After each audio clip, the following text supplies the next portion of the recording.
우리 속담에 칼로 흥한 자 칼로 망한다라는 말이 있습니다. 자신이 가지고 있는 강점을 조심스럽게 다루지 못하면 결국 그 강점이 자신을 무너뜨리는 요인이 된다는 말이죠. 근데 여러분, 이 말씀이 성경에 있습니다. 예수께서 이르시되 네 칼을 도로 칼집에 꽂으라. 칼을 가지는 자는 다 칼로 망하느니라. 재밌는 것은 저도 이 칼로 흥한 자 칼로 망한다 이 말이 그냥 성경 따로 있고 속담 따로인 줄 알았는데 보니까 이 말씀이 성경에서 나왔더라고요. 고신대 석좌 교수인 김형석 교수님이 역사와 인물이라는 칼럼에서 월남 이상재 선생님에 대한 글을 쓰신 적이 있습니다. 이상재가 투옥 중이던 1902년 여름 콜레라가 창궐하여서 한성 감옥에도 연일 사망자가 속출했다. 이때 이승만은 밤을 새워 환자들을 돌보면서 전도 활동을 벌였는데 이상재에게 집중적으로 전도하였다. 이상재는 환상 중에 위대한 왕의 사자로부터 3번이나 믿을 기회를 주었는데도 믿지 않느냐는 질책을 받은 후에 신약 성경을 읽기 시작했다. 마태복음 5장에서 8장의 산상수훈을 읽으며 감동을 받았고 요한복음을 30회 이상 정독을 한 후에 개종을 결심했다. 그렇게 해서 이제 이상재 선생님은 크리스찬이 되고 나중에 몇 년 후에 기독교의 지도자가 됩니다. 이상재 선생님이. 그리고 이분의 그 글 뒤쪽에 김영석 교수님의 글 뒤쪽에 가서 이렇게 쓰고 있습니다. 한편 1910년 8월 29일 소위 한일합방을 성사시킨 일제는 기독교 지도자들을 교화시킬 목적으로 1911년 8월 24명의 대표단을 구성해서 일본으로 보냈다. 일본에 연수를 보낸 것이죠. 한국의 기독교 지도자들 이렇게 교화시켜가지고 일본 사람들 만들려고. 이때 일본에 가서 변기창을 방문한 자리에서 동양에서 제일 큰 변기창이라는 안내인의 자랑 섞인 말을 듣고는 이상재 선생님이 이렇게 말을 했다는 겁니다. 일본에 발달된 문물이 참으로 놀랍소. 헌데 성경을 보니 예수가 칼로 흥한 자는 칼로 망하리라 했으니 성인인 예수가 틀리지 않았다면 일본의 앞날이 참으로 걱정이요. 이렇게 큰 무기글을 보고는 일본의 앞날이 참으로 큰일이다. 너희들 이걸로 망하겠구나 이 얘기를 한 거예요. 그래서 이 말이 정말로 성경에서 이상재 선생님이 했나 해서 나무위키 백과를 찾아봤더니 그렇게 그 말이랍니다. 당시에 일본은 일찍이 서양 문물을 받아들여서 세계적인 군사 강국이 되어 있었습니다. 일찍이 서양화가 되었죠. 그래서 굉장히 군사 강국이 되어 있었습니다. 그들은 무기와 군사력이 일본의 강점이었습니다.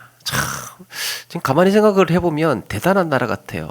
러시아와도 싸우고 중국과도 싸우고 미국과도 싸우고 세상에 어느 나라가 이 세 나라와 전쟁을 벌일 정도의 배짱이 있었겠습니까? 그만큼 그때는 강했다는 얘기죠. 그런데 어떻게 됩니까? 그런 강점이 일본을 오만하게 했고 결국에는 패망이라는 처절한 시련을 겪어야 했습니다.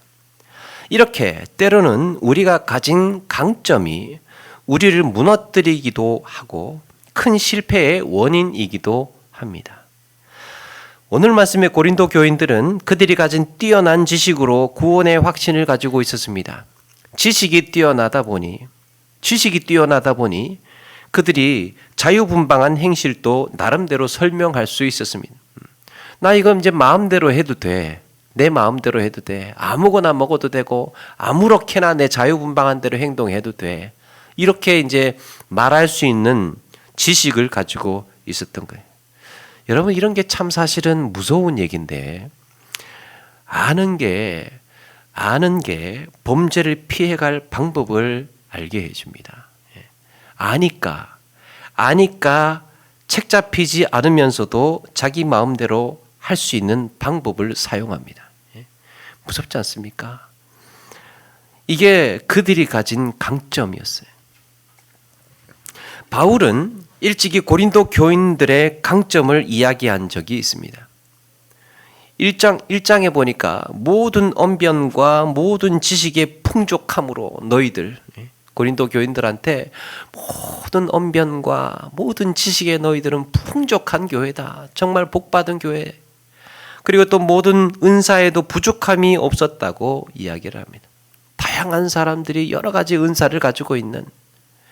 그런데 자신들의 이런 강점 때문에 무슨 일이 벌어지는가?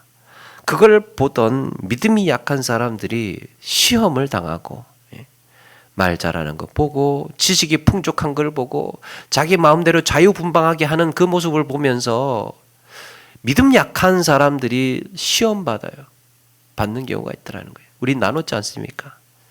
또 상처를 받습니다. 이들의 뛰어난 언변은 오히려 타인을 비방하고 원망하고 탓을 하고, 얼마나 말 잘하니까 상대방을 압도하기가 좋습니까? 상대방 죄인 만들기 참 좋죠. 말 잘하니까. 너는 그래서 죄인이야. 당신은 그래서 아니야. 안 맞아. 이렇게 말 잘하는 자기의 장기, 자기의 재능을 그렇게 탓을 하고 편을 가르는 좋은 수단으로 사용을 하고 있었던 겁니다. 때로는 그들의 풍족한 은사가 그들을 교만하게 했습니다.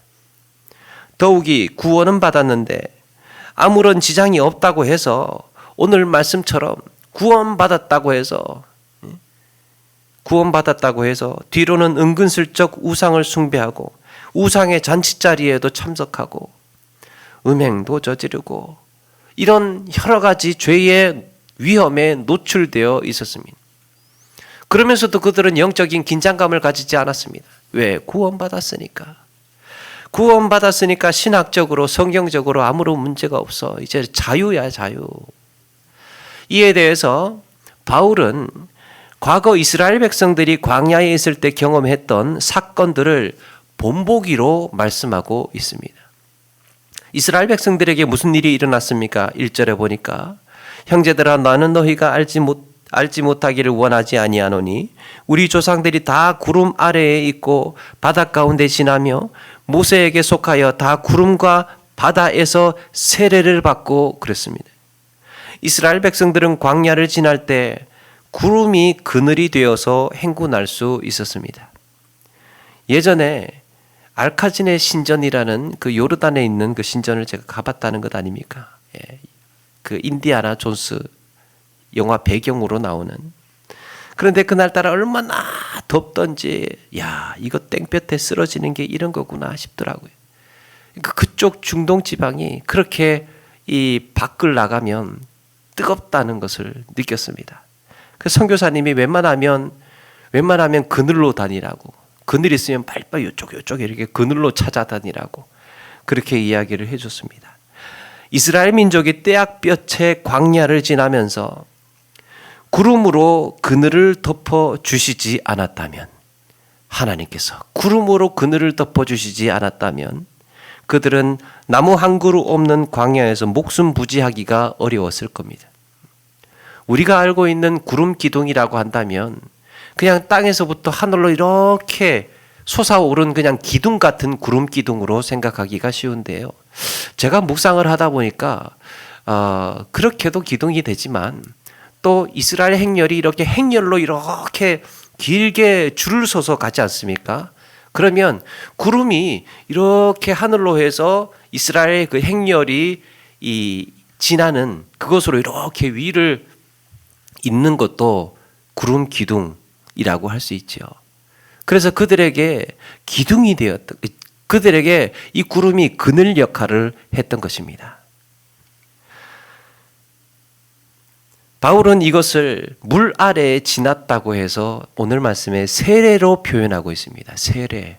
구름 아래를 지나고 있었다고 해서 세례. 또 한 가지 사건이 있죠. 출애굽을 한 이스라엘은 애굽의 군대에 쫓겨서 도망을 하고 있었습니다. 그런데 그들은 홍해 바다로 내몰리게 됩니다. 뒤에는 애굽의 군대가 쫓아오고 앞에는 바다 가로막혀 있었습니다. 가만히 있으면 군대에게 몰살을 당하고 몇 발짝만 더 나가면 바다에 빠지게 생겼습니다. 어떻게 하든지 죽을 수밖에 없는 형편이었습니다. 이때 하나님의 초자연적인 역사로 바다가 갈라집니다.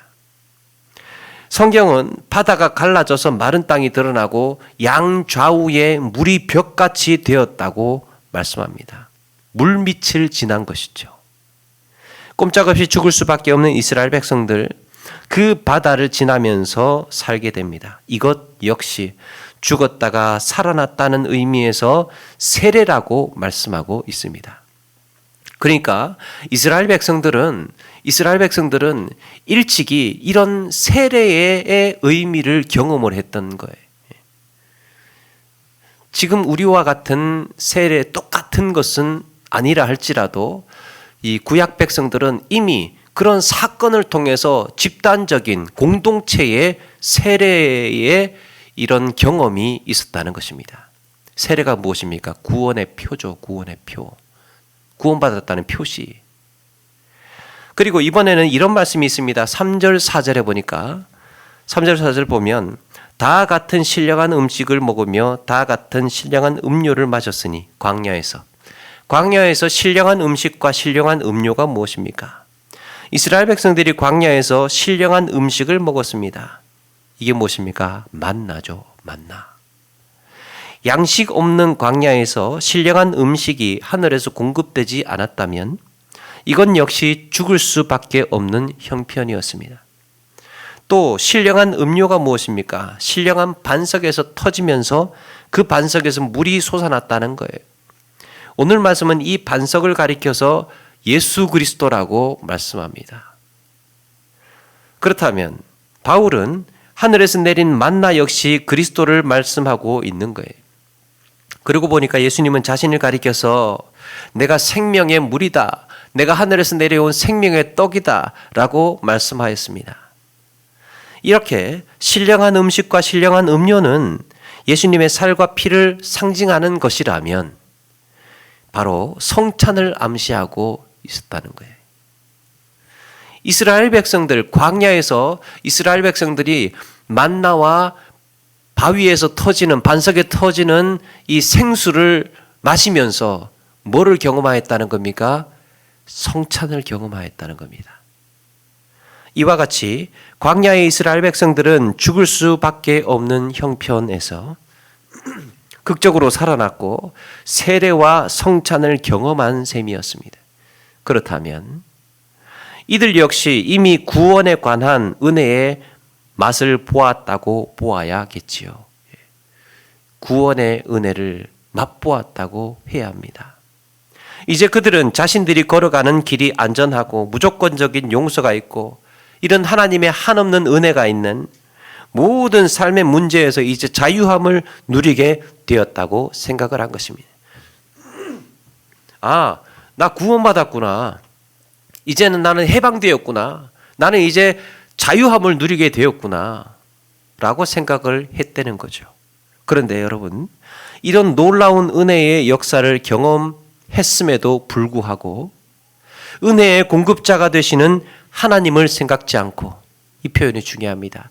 은혜의 공급자가 되시는 하나님을 생각지 않고 자신들이 소유한 구원 말이에요.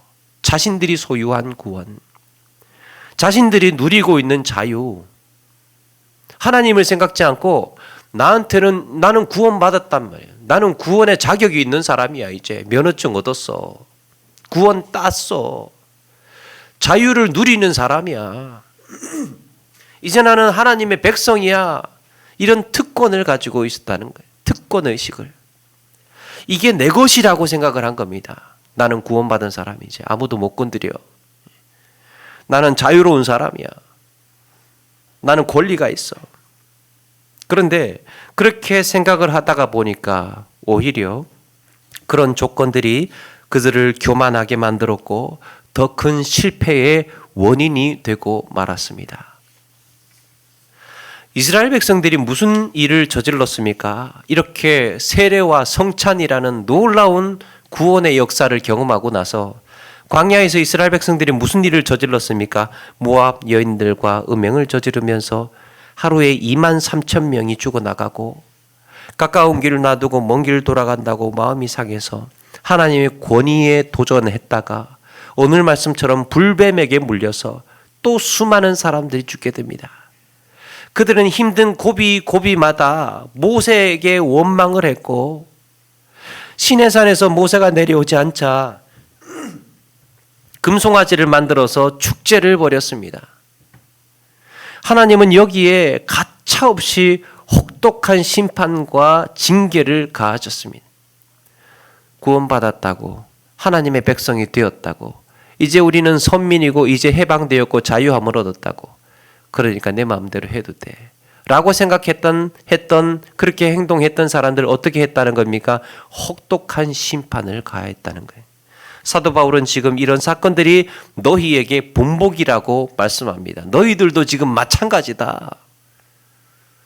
자, 여기서 우리에게 주는 교훈이 있습니다. 아무리 세례와 성찬이라는 구원의 은혜를 누리고 있다고 해도 우리의 생각과 말과 행실에 우리가 책임을 져야 한다는 것입니다. 성경은 이에 대해서 12절에 그런즉 선줄로 생각하는 자 넘어질까 조심하라 그랬습니다. 그러니까 선줄로 생각하는 자 넘어질까 조심하라. 선줄로 생각하는 자가 무엇입니까? 나는 구원받았다고 생각하는 사람, 나는 지금 온전한 하나님의 백성이라고, 확실한 백성이라고 생각하는 사람들이 선줄로 생각하는 사람들이. 고린도 교인들은 율법으로부터 해방된 그리스도인의 자유를 남용하고 있었습니다. 나는 자유인이야. 그래서 우상숭배 축제에도 참여하고 내가 무슨 죄를 저질러도 주님은 깨끗이 용서해 주실 거야. 내가 뭐를 해도 주님은 깨끗이 용서해 주실 거야. 은근히 기대하고 하나님을 시험하고 있었습니다. 여러분, 이거 시험이라는 거예요. 내가 구원받았으니까, 하나님은 사랑이시니까, 하나님은 무한 자비하시니까 나는 마음대로 해도 되겠지. 하나님이 설마 가혹하게 하시겠어? 자비로우신 분이 설마 나한테 이렇게 심하게 징계를 하시겠어? 여러분, 하나님 시험하고 있는 겁니다. 이렇게 해도 봐주시겠지. 자비가 한이 없으신 분이라는데 가혹하게 하시겠어? 그러면서 사람들은 더욱더 간교해져 갑니다. 지식이 많아질수록, 아는 게 많아질수록 우리의 신앙의 지식과 지혜와 역량의 폭이 늘어날수록 피할 길을 알고 있고 드러나지 않고 표시나지 않는 방법을 알고 있습니다. 이미 말씀드린 바와 같이 고린도 교인들은 참 강점이 많은 사람들이에요. 충분한 풍성한 지식을 가지고 있고 뛰어난 언변, 말을 잘하는 사람들이고 다양한 은사에 부족함이 없었습니다. 거기에다가 세례도 받았습니다. 성찬의 은혜도 나누고 있으니 이제는 마음대로 자유함을 누려도 되겠거니 생각을 했습니다. 그런데 같은 마음을 가졌던 이스라엘 백성들이 어떻게 되었다는 겁니까? 몰살당하고 처참하게 실패하고 혹독한 징계를 면치 못했다고 말씀합니다. 이게 너희들에게 본보기다, 본보기. 그때 그 사건들을 지금 너희들이 보아야 된다. 똑같은 지금 위기에 노출이 되어 있다. 그래서 구원의 은혜를 누리고 자유함을 가진 자일수록 오히려 더욱 자기 처신에 주의해야 하고 말과 행실에 조심해야 한다는 것입니다. 그래서 바울은 바로 앞에 9장에 마지막에 이렇게 말씀합니다. 내가 내 몸을 쳐서 복종하게 함은 내가 남에게 전파한 후에 자신이 도리어 버림을 당할까 두려워함이로다. 바울처럼 신실한 사람, 바울처럼 열심으로 달렸던 사람이 오히려 내가 버림을 당할까 두려워함이라 그랬습니다. 그는 누구보다도 권세를 누릴 자격이 있었고 누구보다도 자유를 누릴 자격이 있었고 아는 것으로 치면 누구보다도 더 아는 사람이었습니다. 율법에 대해서 해박한 지식을 가지고 있었습니다. 충분히 똑똑하다면 똑똑할 수 있고 충분히 많은 권세를 누리면 누릴 수 있는 사람이었습니다. 그런데 그가 하는 고백이 무엇입니까? 나는 떨려. 나는 권리를 쓰지 않을 거야. 두려움이 있었던 것이지요. 이것을 주신 이가 누구인지를 알았기 때문에. 사랑하는 여러분, 우리는 종종 내게 주어진 것, 내가 가진 것, 나의 권리, 내 지식, 내가 잘하는 재능, 이런 것들로 인해서 마음이 높아질 때도 있고 그것이 내 자존심이 되기도 합니다. 누군가가 내가 가진 것에 대해서 하찮게 평가를 하면 좀처럼 참지 못하는 경우도 있습니다. 내 실력을 과소평가하면 화가 날 때도 있고 내가 가지고 있는 값진 성공 경험에 대해서 무시를 하면 더 강하게 내 경험대로 밀고 나가고 싶은 충동이 생깁니다. 이렇게 했는데 내가 그때 성공했어. 이번에도 똑같이 밀고 나가는 거예요. 내 실력을 인정받지 못하면 화가 날 때가 있습니다.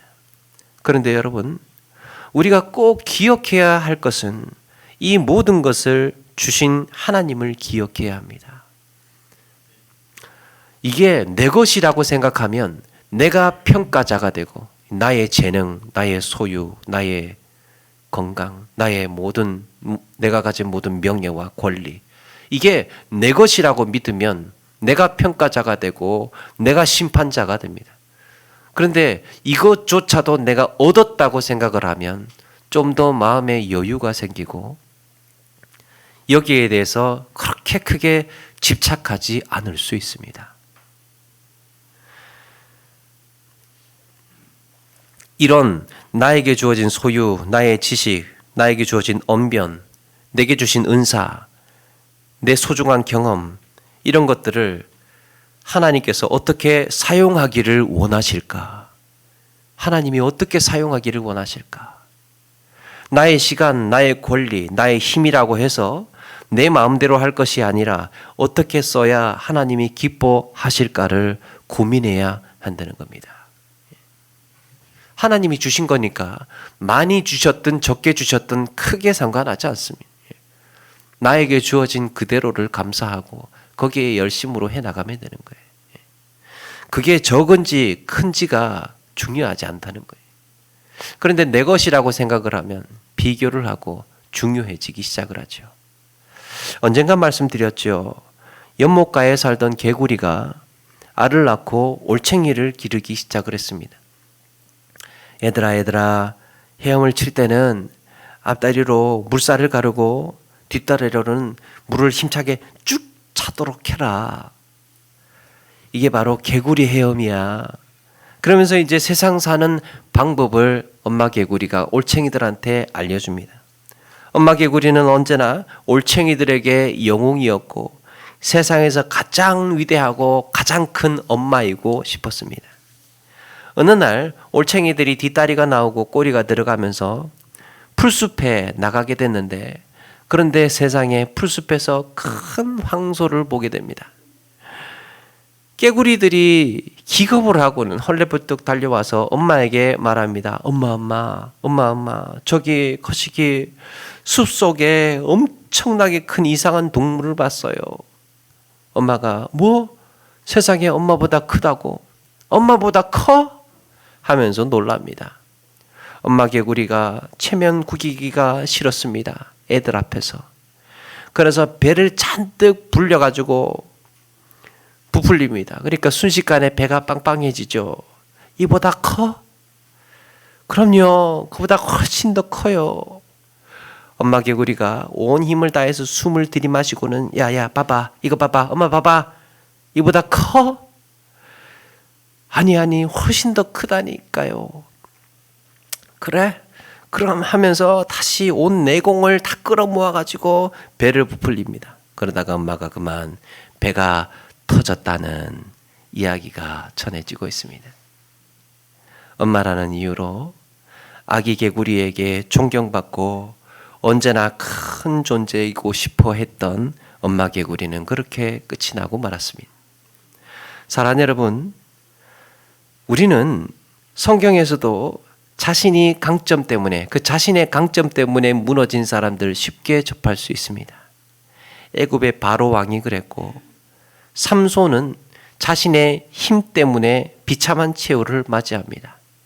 뿐만 아니라 솔로몬은 자신이 가진 강점, 지혜라는 강점을 가졌음에도 불구하고 그의 말년은 모든 것이 헛것이라는 고백만을 남겼습니다. 삼손의 처음 힘이 하나님께서 주셨음을 의식하고 이것을 어떻게 써야 할지를 알고 있을 때는 삼손이 넘어지지 않았습니다. 그런데 이 힘이 여전히 계속해서 자기에게 있다 보니까 욕심이 생긴 거죠. 이 힘이 내 힘이라고 착각을 하기 시작을 하는 순간부터 삼손은 넘어지기 시작을 했습니다. 솔로몬도 마찬가지입니다. 솔로몬이 주신 지혜가 하나님이 주신 지혜라고 의식하고 있을 때는 솔로몬이 처음에는 넘어지지 않았습니다. 그런데 시간이 지나면서 이 지혜가 내 지혜라고 생각하기 시작하는 순간부터 그 지혜를 다른 용도로 사용하고 오용하고 남용하기 시작을 했던 거죠. 그렇게 지혜를 사용한 마지막 인생의 고백이 무엇입니까? 헛되고 헛되니 모든 것이 헛되도다. 내가 이렇게 다 살아보니까 이거 헛것이야, 헛것. 여러분, 솔로몬의 인간적인 지혜로 얻은 결과물. 하버드의 심리학자 하워드 가드너는 20세기를 이끌었던 리더 11명의 리더십을 분석해서 그들의 성공과 실패를 책으로 출간했습니다. 통찰과 포용이라는 책에 저는 여기서 두 가지의 인상적인 그 리더십을 소개하고 싶습니다. 먼저 제너럴 모터스의 사장이었던 알프레드 슬론과 포드의 비교. GM 제너럴 모터스의 알프레드 슬론과 포드사의 포드, 두 사람의 비교. 1920년대까지만 해도요, 이 제너럴 모터스사는 포드에게 밀리면서 위태위태한 국면을 맞이하고 있었습니다. 그러니까 처음에 포드사가 엄청나게 호황을 누리고 이 포드 자동차가 잘 나갔다는 거예요.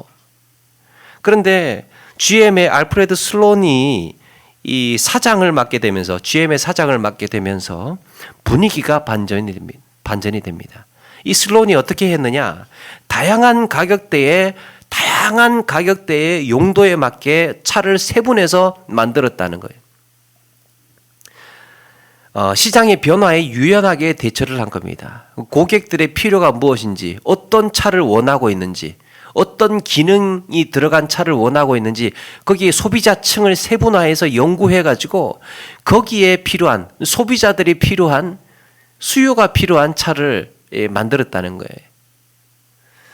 매우 실용적인 자동차 정책을 폈습니다. 그러니까 이 GM이 폭주를 하기 시작을 한 겁니다. 그러는 동안에 포드의 뭔가 이런 아성을 가지고 있었습니다. 포드가 가지고 있는 그 기본적인 그 모델이 있었는데, 이 포드가 뭐라고 얘기를 했느냐? 어떤 차를 원하든지 간에, 소비자들이 어떤 차를 원하든지 간에 검정색 차는 영원할 것이다, 이런 농담을 했다는 겁니다. 사람들 뭐니 해도 검정색 차는 철밥통이야. 그러면서 우리는 그냥 이대로 전통대로, 우리 브랜드대로 밀고 나가면 돼. 그렇게 검정색 차를 고집하고 그 고유의 모델을 바꾸지 않고 그대로 고수를 했다는 거예요. 왜 그랬습니까? 그 브랜드 가치, 그가 가지고 있었던 성공 경험, 이렇게 하면 사람들이 따라와야지. 소비자들이 어디 감히 이 포드사의 이 포드 자동차를 바꾸라 말아야, 이런 식으로 생각을 했다는 거예요. 그렇게 포드는 일반 소비자들한테 공감을 얻을 것이라고 생각을 했습니다. 그래서 나중에 어떻게 됐습니까? 포드는 쫄딱 망해서 철저한 패배를 맛보고 변화를 위해서 뼈를 깎는 시련을 경험해야 했습니다. 간당간당하게 돼가지고 안 되겠다 싶어서 혁신을 하고 나름대로 변화의 몸부림을 쳤던 것이죠. 역사학자 알프레드 챈들러라는 사람은 포드의 정책을 가리켜서 미국 기업 역사상 가장 값비싼 실수였다라고 전합니다. 또 한 인물은 영국의 마가렛 대처입니다. 우리 많이 들어봤죠. 역사적인 인물이에요. 대처는 영국에서 총리직을 3번이나 역임했던 인물, 20세기의 영국 역사상 가장 오래 총리를 연임했던 사람입니다. 그만큼 인기도 있었고 열정도 있었고 실력을 겸비했던 사람. 보통 총리들 같으면 결재를 할 때 하도 이제 많으니까 할 것들이 일이 쌓여 있으니까 자기 참모들을 믿고 비서들을 어느 정도 이제 믿고 알아서 잘 검토했겠거니 신뢰를 하고 이제 대충 훑어보고는 이제 사인을 하고 이렇게 했을 텐데, 이 대처는 그 쌓여 있는 결제 서류들을 다 쌓아놓고 밤새도록 봤답니다. 그래서 한 개 한 개 자기가 다 꼼꼼하게 확인을 하고 읽어보고 처리를 했다고 합니다. 뭐가 잘못됐는지 다 잡아내고 일일이 다 집어내서 보완을 요청했다고 합니다. 그러니까 이제 결과가 좋아지기는 했어요. 성과가 좋아졌습니다. 그런데 이렇게 좋아지다 보니까 이런 자기 능력이, 자기 실력이 오만함으로 변질되어 버렸습니다. 그는 평소에 호통을 치면서 일하는 것을 즐겼다고 합니다. 고함 빽빽 지르면서 서류 집어 던지면서 다시 해오라고, 따구로 해가지고 지금 한 거냐고, 뭐 이런 식으로 사람들을 윽박지르고 굴욕감을 주고 했다는 겁니다.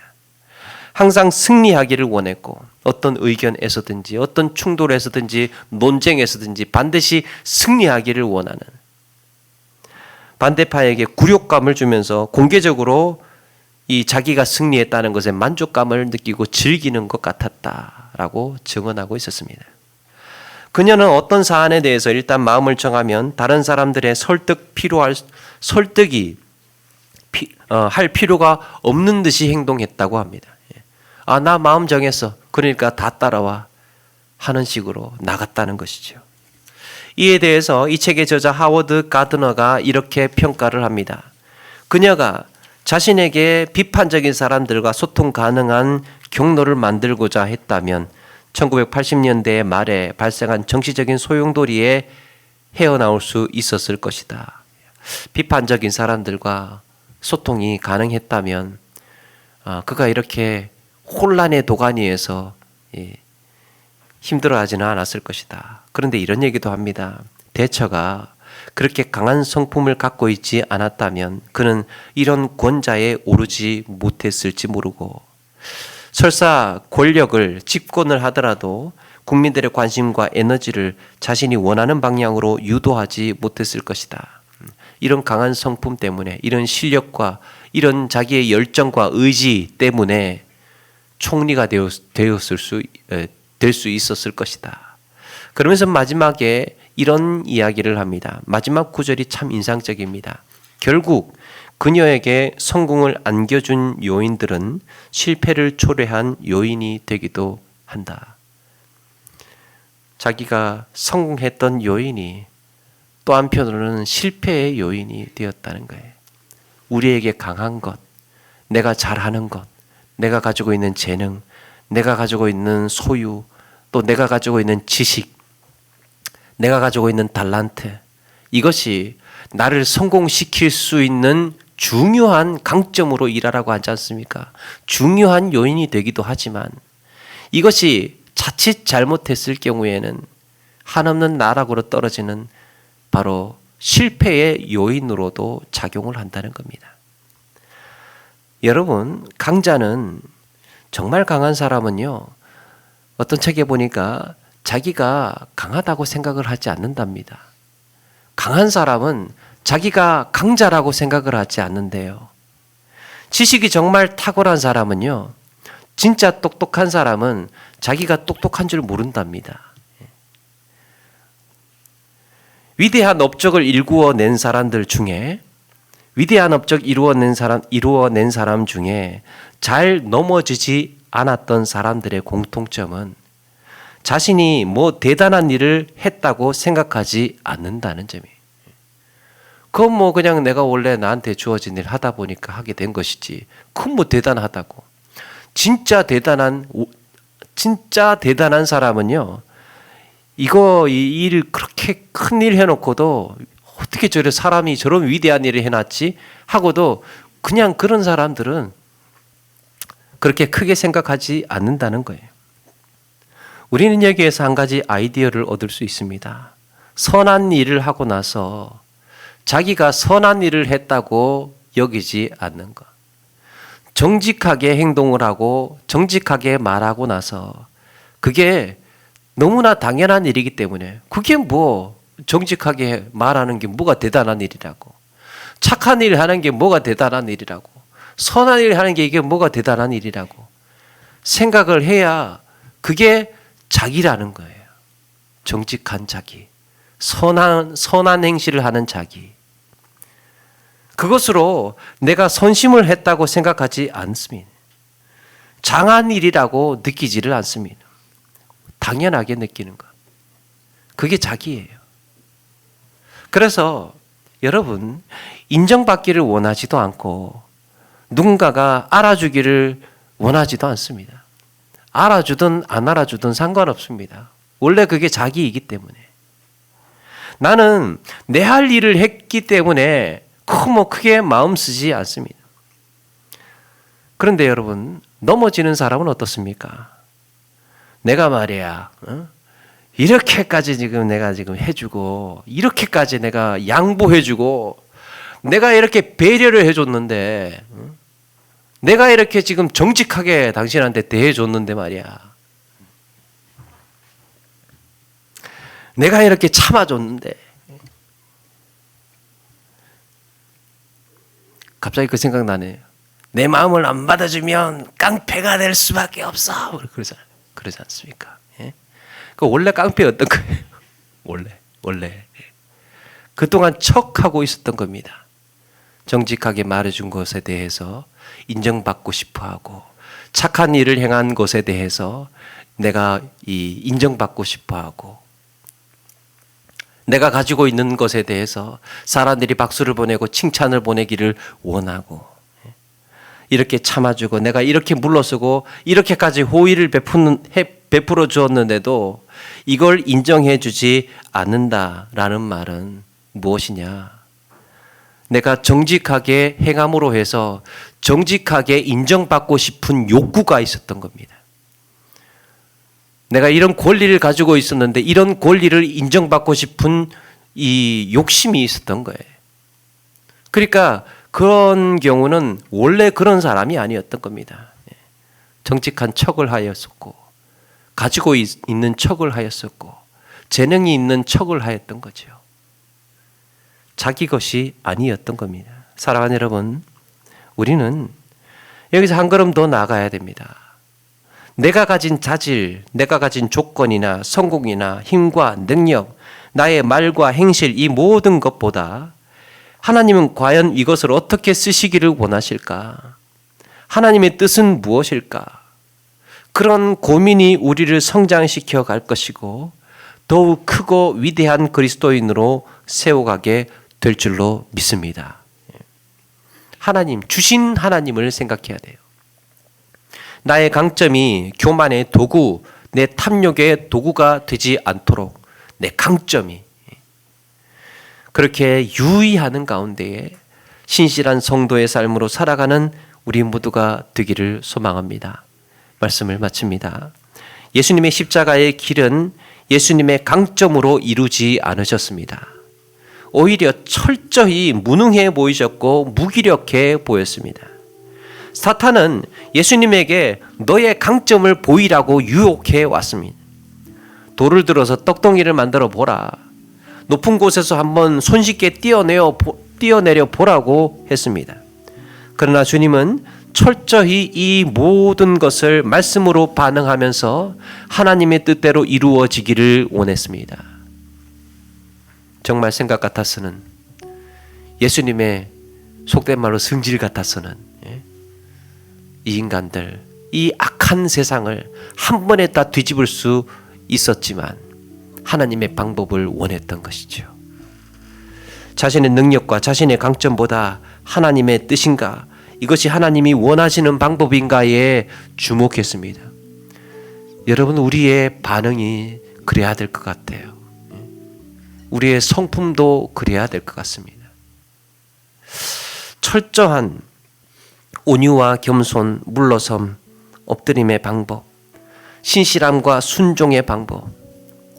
사랑하는 여러분, 겸손한 자가 그래서 살아남고, 물러서는 자가 이기고, 엎드리는 자가 승리하고, 시험 앞에서 피하는 자가 강한 사람이고, 말씀 앞에 순종하는 자가 살아남습니다. 이 땅에 사는 날 동안 내 강점의 함정에 빠지지 않고 하나님께 귀하고 값지게 쓰임받는 저와 여러분들의 인생들 다 되시기를 주님의 이름으로 축원합니다.